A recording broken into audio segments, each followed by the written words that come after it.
आज की ये वीडियो बहुत ही ज़्यादा इंटरेस्टिंग और इन्फॉर्मेटिव होने जा रही है क्योंकि इसके अंदर हम स्टडी करने जा रहे हैं main stages in the evolutionary history of human. तो अस्सलामु अलैकुम students, welcome to zoology with Amna. तो चलिए आज की वीडियो को स्टार्ट करते हैं। सबसे फर्स्ट पे हम एवोल्यूशन ऑफ ह्यूमन को स्टडी करने से पहले इसकी सिस्टमैटिक पोजीशन या क्लासिफिकेशन को देखें तो हमारे पास जो ह्यूमन है या फिर जो हम खुद हैं भाई, वो हम बिलोंग करते हैं किंगडम एनिमेलिया से। फाइलम कॉर्डेटा यानी हमारे पास वर्टिब्रल कॉलम या बैकबोन जो है वो प्रेजेंट है। क्लास मेमेलिया यानी मेमरी ग्लैंड जो है वो प्रेजेंट है यंग वंस को फीड करने के लिए। ऑर्डर है हमारा प्राइमेट्स, फैमिली होमिनिडी, जीनस होमो और स्पीशीज़ है होमो सैपियंस। अब ज़्यादातर जो जोलॉजिस्ट हैं वो होमो सैपियंस लेवल तक की क्लासिफिकेशन करते हैं ह्यूमन की, लेकिन असल में हमारी जो क्लासिफिकेशन है वो सब स्पीशीज़ लेवल तक बनती है, होमो सैपियंस तक, जब हम एवोल्यूशनरी हिस्ट्री ऑफ ह्यूमन को स्टडी करते हैं। तो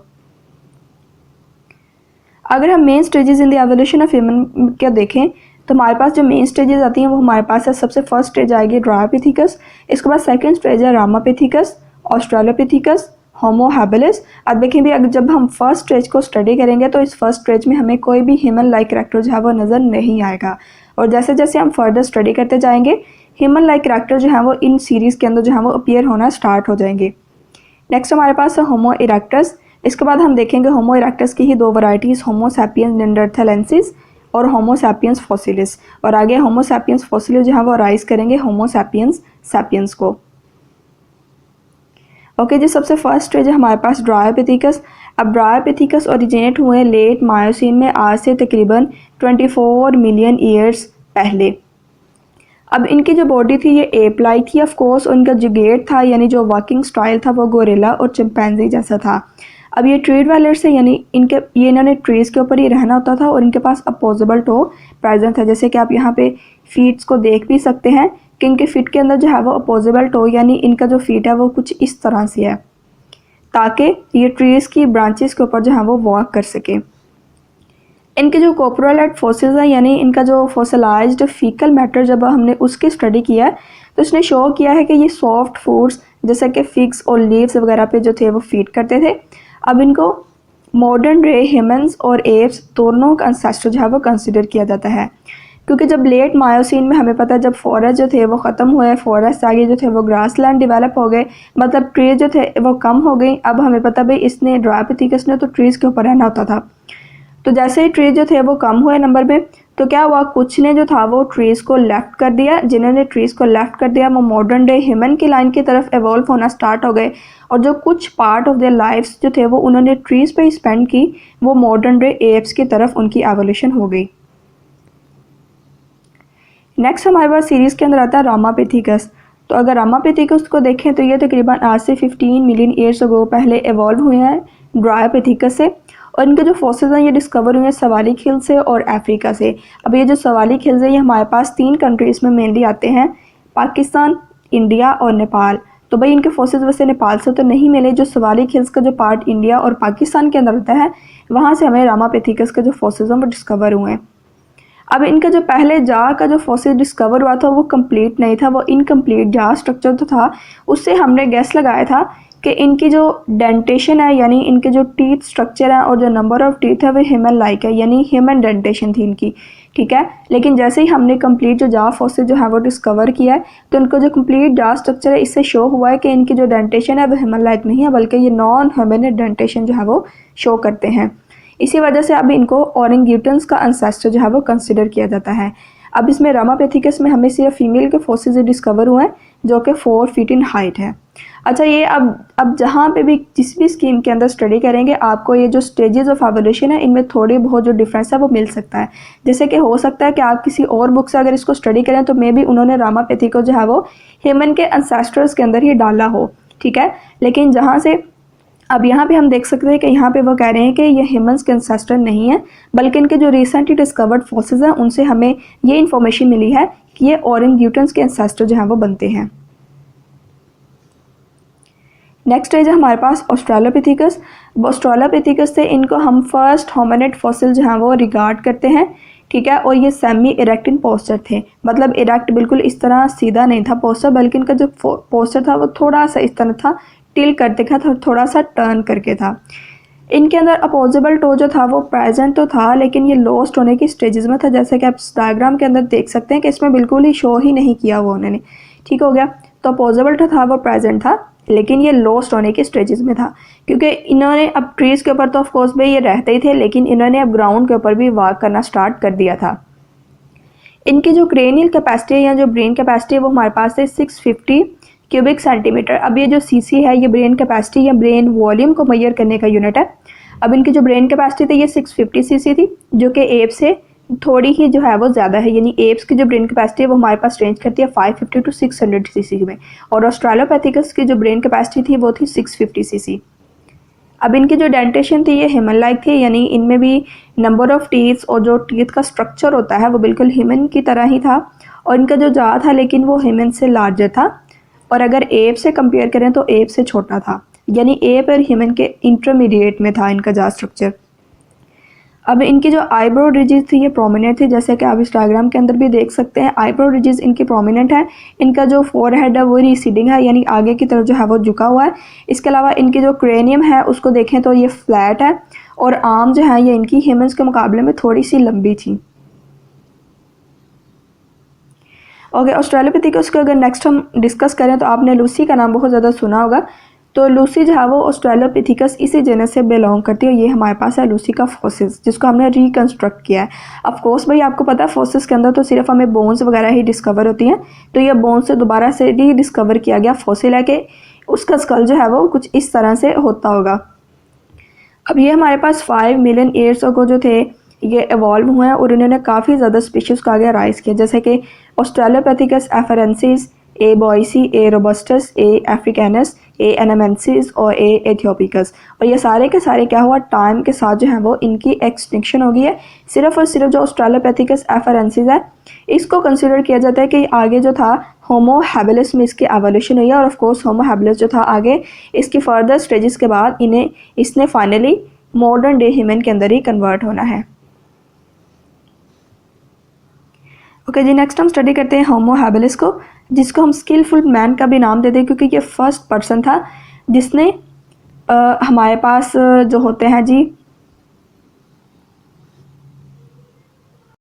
टूल्स को बनाया और टूल्स को यूज़ भी किया।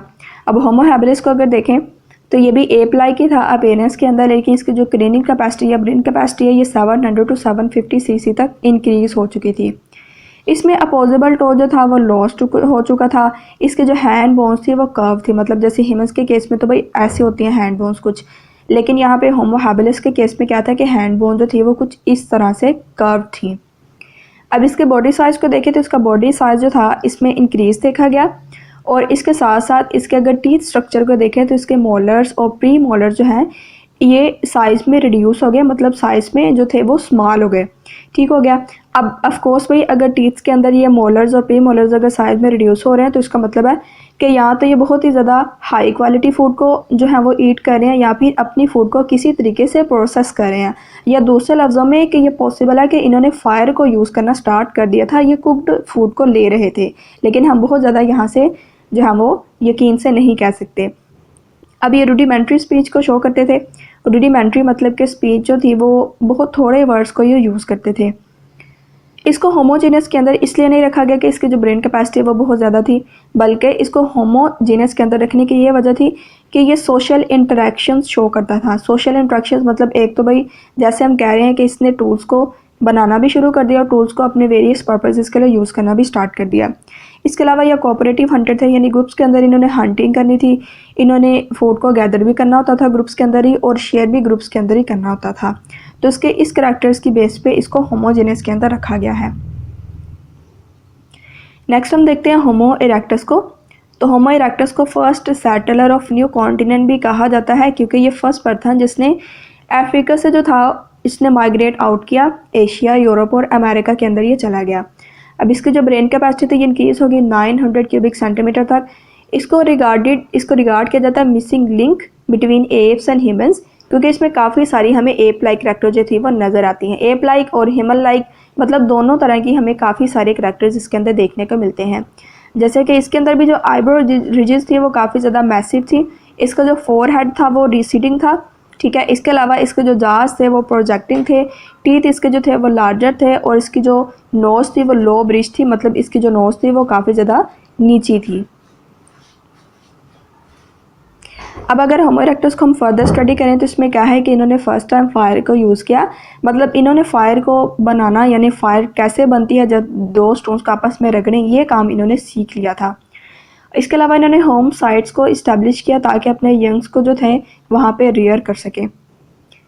ये हमारे पास कोऑपरेटिव हंटर थे, जैसे कि हमने होमो हैबिलिस के केस में भी देखा है कि होमो हैबिलिस भी कोऑपरेटिव हंटर्स थे और ये फूड को एक दूसरे के साथ शेयर करते थे और ऑफ कोर्स जो बंदा हंटिंग करने में ज़्यादा स्ट्रगल करता था उसको ज़्यादा पार्ट दिया जाता था फूड का। इसके अलावा इन्होंने टूल्स को यूज़ किया, ठीक है, टूल्स को बनाया और टूल्स को मुख्तलिफ पर्पसेस के लिए यूज़ करना स्टार्ट कर दिया। और जो स्पीच तो थी वो इनिशियल स्टेजेस ऑफ डेवलपमेंट थी, यानी ब्रेन के अंदर जो स्पीच सेंटर था वो डेवलप हो रहा था। अब इसके जो फोसिल्स है जैसे कि पिथिकैंथ्रोपस, जावा मैन, यानी इसका जो फोसिल्स है इसमें एक हमारे पास आ जाती है फीमर बोन और स्कल कैप। इसको पहले पिथिकैंथ्रोपस के अंदर रखा गया था जावा मैन को, लेकिन अब जो है वो इस पिथिकैंथ्रोपस को इसी के अंदर होमो इरेक्टस के अंदर प्लेस कर दिया गया है। इसी तरह साइनेंथ्रोपस के फोसिल्स को भी होमो इरेक्टस के अंदर प्लेस कर दिया गया है। अब हमें होमो इरेक्टस की काफ़ी सारी वैरायटीज़ देखने को मिलती हैं। कुछ जो हमारे पास पैलेंटोलॉजिस्ट हैं वो उसको होमो इरेक्टस की आगे सब स्पीशीज़ कंसीडर करते हैं, लेकिन बाकी जो है वो होमो इरेक्टस इनको जो क्लासिफाई करती हैं अर्ली होमो इरेक्टस और लेट होमो इरेक्टस के तौर पे। जैसे कि होमो एरगास्टर को हम जो है वो अर्ली होमो इरेक्टस कंसीडर करते हैं और होमो हाइडेलबर्जेंसिस को हम लेट होमो इरेक्टस जो है वो कंसीडर करते हैं। अब आगे होमो इरेक्टस ने जो टू न्यू स्पीशीज़ को अराइज किया, होमो सैपियंस नेंडरथैलेंसिस और होमो सैपियंस फॉसिलिस। ओके, नेक्स्ट अगर हम देखें होमो सैपियंस नेंडरथैलेंसिस को, तो होमो सैपियंस नेंडरथैलेंसिस की जो ब्रेन कैपेसिटी थी ये हमारे पास थी 1450 क्यूबिक सेंटीमीटर। अब ये 1.7 मीटर टॉल थे अप्रॉक्सीमेटली। ये हैवीली बिल्ड थी, यानी इनका जो मस्कुलेचर था वो काफ़ी ज़्यादा स्ट्रॉन्ग था। इनका जो स्कल था वो मैसिव था और इनकी जो ब्रॉड रिजेस थी, आईब्रो रिजेस थे वो भी हाई थी। इनका जो हेड था, फोर हेड था, वो रिसीडिंग था, लेकिन आप देख सकते हैं ये बहुत ज़्यादा जो है वो आगे की तरफ झुका हुआ नहीं है। आर्म जो थी इनकी स्लाइटली लॉन्गर थी। ये केव्स के अंदर रहते थे और अपने डेड्स को बरी करते थे। इनका जो स्पीच सेंटर था ये वेल डेवलप्ड था। ऑफ कोर्स इन्होंने भी होमो इरेक्टस की तरह जो था वो फायर को यूज़ किया और दूसरे टूल्स वगैरह को भी बनाया अपने यूज़ के लिए। अब होमो सैपियंस नेंडरथैलेंसिस का या नेंडरथल मैन को कुछ जो पैलेंटोलॉजिस्ट हैं वो डायरेक्ट ह्यूमन के एंसेस्टर जो हैं वो कंसिडर करते हैं, लेकिन असल में ये हमारे एंसेस्टर्स नहीं है। हमारे एंसेस्टर्स हैं होमो सैपियंस फॉसिलिस, जिसको हम क्रो-मैग्नोन मैन का भी नाम देते हैं। तो असल में जो होमो सैपियंस ये नेंडरथैलेंसिस है हमारे एंसेस्टर्स नहीं है, बल्कि हम इनको अपने कज़न्स कह सकते हैं, क्योंकि ये होमो सैपियंस फॉसिलिस के साथ ही रहे हैं, यानी उसी टाइम में रहे हैं जिस टाइम पे होमो सैपियंस फॉसिलिस रह रहे थे। और बाद में ऑफ कोर्स क्या हुआ कि ये कंपटीशन के साथ जो है वो एलिमिनेट हो गया और होमो सैपियंस फॉसिलिस ही हमारे जो हैं वो एंसेस्टर्स हैं। ओके, जो नेक्स्ट हमारे पास है होमो सैपियंस फॉसिलिस। अब इनको अगर हम देखें तो इन्होंने एनिमल्स के जो थी वो ड्राइंग्स बनाई। ऑफ कोर्स जहाँ पे ये रहते थे, जिन केव्स के अंदर रहते थे, वहाँ पे हमें जो थी वो ड्राइंग्स नज़र आई हैं एनिमल्स की। इसके अलावा इनकी जो ब्रेन कैपेसिटी थी तो बहुत ही हमारे पास 1400 क्यूबिक सेंटीमीटर।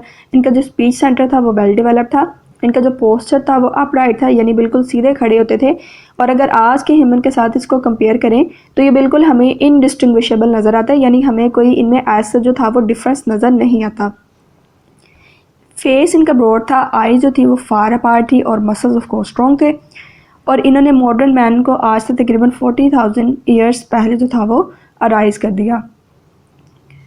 और जी ये हमारे पास है मॉडर्न होमो सैपियंस।